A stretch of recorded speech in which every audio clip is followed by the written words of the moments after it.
अब जो आंदोलन हम लोग 1857 जो पढ़े थे, 1857 से 1920 के बीच में भी बिहार में बहुत सारा चीज हुआ।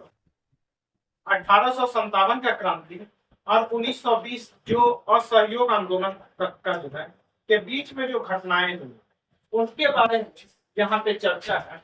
जो 1857 से लेकर 1920 की प्रमुख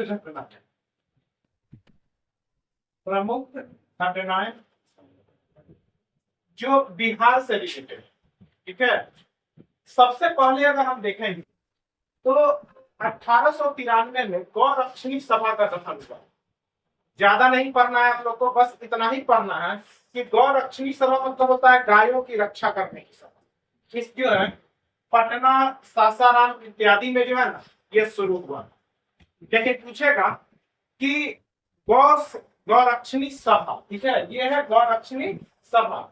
एक गौरक्षा भी सभा, गौरक्षा सभा जो है एक 1917 में भी गठन किया। इसी जो गौरक्षा सभा के बीच में शाहाबाद के क्षेत्र में हिंदू और मुस्लिम का बिहार में दंगा भी हुआ था, क्या 1917।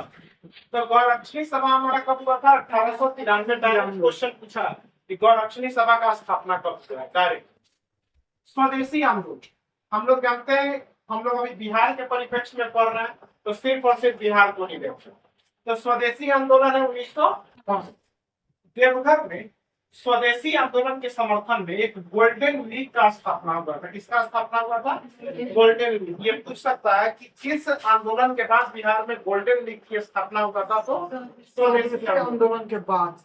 अब इसमें जो है वरित्र कुमार घोष, इसका जो पूछेगा गोल्डन लीग की स्थापना कौन किया था? तो वरित्र कुमार घोष किया था। कौन किया था? वरित्र कुमार घोष किया था, ठीक है। साथ में अगर देखिएगा तो क्रांतिकारी राष्ट्रवाद क्या है? क्रांतिकारी राष्ट्रवाद। हम लोग जानते हैं कि क्रांतिकारी जो काल था वो आपका 1905 से या 1906 से हम मानते हैं, ठीक है। तो 1906 से ही अगर हम माने तो इसका प्रथम चरण 1906 में है और दूसरा चरण यहाँ 1928 में। 2 चरण हुआ था हमारा क्रांतिकारी चरण, ठीक है। इंडियन हिस्ट्री में 2 चरण हम लोग को विशेष पढ़ना है। प्रथम चरण 1906 जब हुआ था, वहां के प्रारंभिक विचारक पूछेगा कि क्रांतिकारी राष्ट्रवाद का प्रारंभिक विचारक बिहार में कौन थे? तो बाबा ठाकुर दास थे। कौन थे? बाबा ठाकुर दास। क्रांतिकारी मतलब बंदूक उठाने वाला, ठीक है, किसी को मारने वाला, वो होता है क्रांतिकारी। अंग्रेज ने इस समय क्रांतिकारी को जो है इस समय लिखा था कि ये लोग अपराधी है, ठीक है। अपराधी जिला पूछेगा कि कौन किसको घोषित किया था अंग्रेज? तो अपराधिक जिला जो है वो सारण का क्षेत्र हुआ था, अपराधिक जिला। प्रथम चरण आपका ठाकुर बाबा दास के इस सुझाव पर क्रांतिकारी चलाया गया। 30 अप्रैल 1928 एक प्रकरण हुआ है, घटना मुजफ्फरपुर में घटा था, विस्फोट प्रकरण। हाँ 1908 में, 30 अप्रैल 1908 में। कौन सा प्रकरण? विस्फोट प्रकरण। ये एक जज थे जो इंडियन के खिलाफ जो है हमेशा गलत ही फैसला सुनाते थे। तो इसी के लिए पूछेगा कि इनको मारने के लिए खुदीराम बोस और फुल चांदी को दोनों को मिला कि दोनों अनुशीलन समिति के सदस्य थे, ठीक है।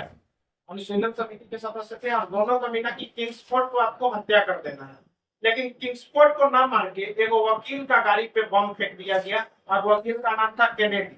तो उसमें वकील भी नहीं था, वकील की पत्नी और बेटी, ठीक है। तो किंग्सफोर्ड प्रकरण इसी में माना जाता है 30 अप्रैल 1908 में। ये करवाए थे खुदीराम बोस और प्रफुल्ल चाकी, दोनों बंगाल से थे लेकिन आए थे बिहार में, ठीक है। बिहार में इन्हीं को मार दिया। 1913 में सचिंद्र सन्याल ने अनुशीलन समिति की एक शाखा भी बिहार में खोली थी। वो खोला था कब? 1913 में सचिंद्र सन्याल ने। भागलपुर में रेवती नाग के प्रशिक्षण शिविर का स्थापना की थी। रेवती नाग पूछेगा प्रशिक्षण शिविर किसका? सेना बनाने का प्रशिक्षण शिविर, कि कैसे आपको अंग्रेज से लड़ना है, कैसे अपने आप को बचाना है। तो पूछेगा रेवती नाग कौन है? रेवती नाग, ठीक है। ये रेवती नाग ने जो है भागलपुर में एक प्रशिक्षण परिसर खोला था। भागलपुर, बक्सर में भी ऐसे ही क्रांतिकारी एक थे, यदुनाथ सरकार। कौन थे?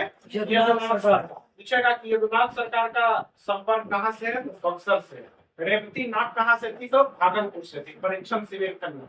सचिंद्र सन्याल ने अनुशोधित समिति की शाखा बिहार में कब खोली? 13 में। पूछेगा किंग्स कोर्ट प्रकरण कब हुआ था? 30 अप्रैल 1908 में।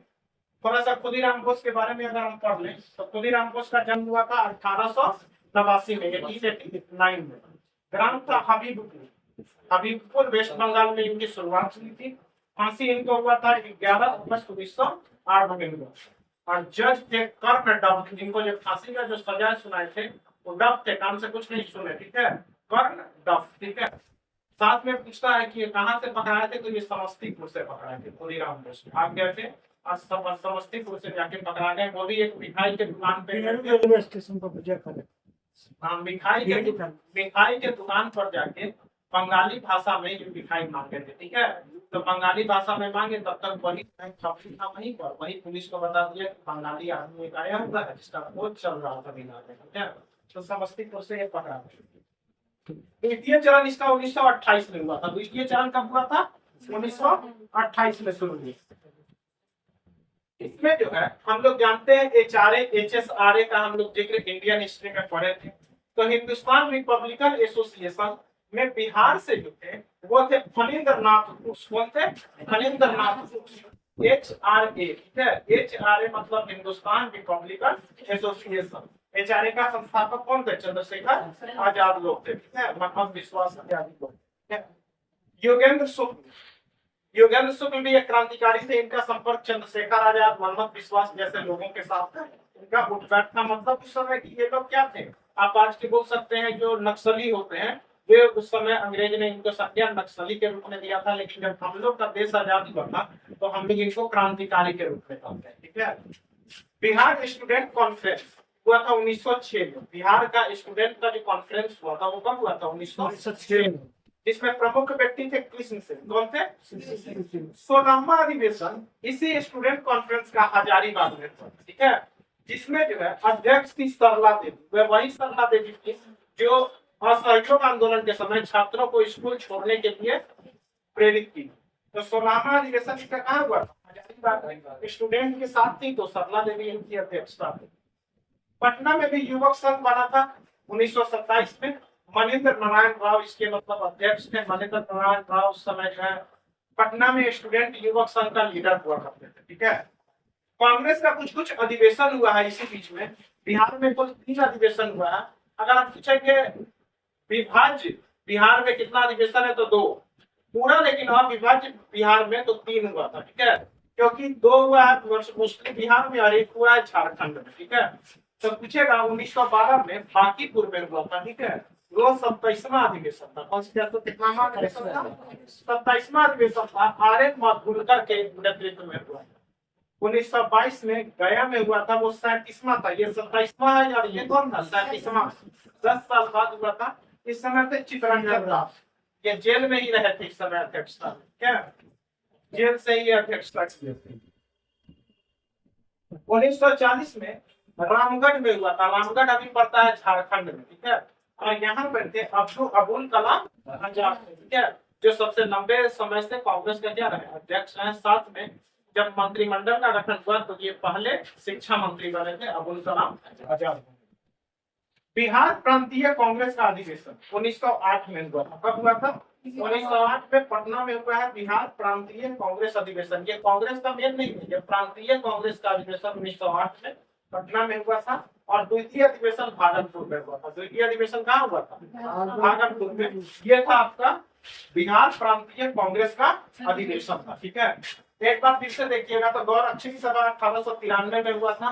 स्वदेशी आंदोलन 1905 में हुआ था। इसी में जो है देवघर में गोल्डन लीग का स्थापना किए थे हरिंद्र कुमार घोष। क्रांतिकारी राष्ट्रवाद में 2 चरण में हुआ, 1906 और 1928। 1906 में एक कांड हुआ। 1908 में 30 अप्रैल 1908 में एक कांड हुआ किंग्स कोर्ट प्रकरण। साथ में 1913 में अनुशूलित सभा का एक समिति का एक शाखा बिहार में खुला था।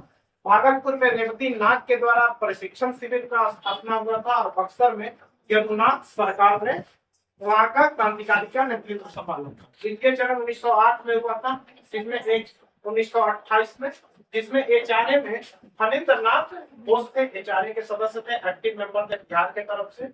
योगेंद्र शुक्ल भी थे बिहार के तरफ से, जो चंद्रशेखर आजाद चंद्रशेखर आजाद और मनमथ विश्वास जैसे लोगों के संपर्क में। बिहार स्टूडेंट कॉन्फ्रेंस हुआ था 1906 में। प्रमुख व्यक्ति कृष्ण सिंह थे। सोलामा अधिवेशन हजारीबाग में सरला देवी के नेतृत्व में हुआ था। पटना युवक संघ जो है 1987 में 27 में हुआ था, मनेंद्र नारायण राव के नेतृत्व में। कांग्रेस अधिवेशन हुआ 1912, 1922 और 1940 में। 1912 में मधुकर थे, 1922 में चितरंजन दास थे और 1940 में थे लगभग अबुल कलाम आजाद। प्रांतीय कांग्रेस का अधिवेशन 1908 में हुआ था। द्वितीय अधिवेशन हुआ है आपका भारत। एक छूट गया था आपका खिलाफत आंदोलन, ठीक है। खिलाफत आंदोलन के क्या सोचे की जगह मिलते हैं, तो खिलाफत आंदोलन पटना में जो है, पूरे बिहार में जो खिलाफत आंदोलन का नेतृत्व किए थे वो किए थे मजरूल हक, मौलाना मजरूल हक ने पूरे बिहार में खिलाफत आंदोलन का नेतृत्व किया। लेकिन पूछेगा अध्यक्ष इसका कौन था, तो हसन इमाम था। कौन था?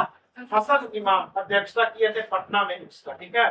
साथ में 1919 में फुलवारी शरीफ में जब इसका अध्यक्षता हो रहा था, ठीक है। ऐसे भी हम लोग जानते हैं फुलवारी शरीफ अभी भी मुस्लिम इलाका है वहाँ। तब फुलवारी शरीफ में खिलाफत आंदोलन का जो अध्यक्षता हो रहा था उसमें दो भाई जो शौकत अली और मोहम्मद अली थे, उसमें से शौकत अली का बिहार में आगमन हुआ था, ठीक है। तो पूछेगा कौन भाई आए थे, तो शौकत अली आए थे। तो बिहार में पूछेगा खिलाफत आंदोलन का नेतृत्व किसने किया था, मौलाना मजरूल हक, लेकिन अध्यक्षता किए थे हसन इमाम किए थे, ठीक है। और 1919 में फुलवारी शरीफ में ही आगमन हुआ है शौकत। ये लगाकर आपका 1857 से लेकर 1920 तक का जितना भी बिहार का हिस्ट्री था हो गया। अब और आंदोलन आगे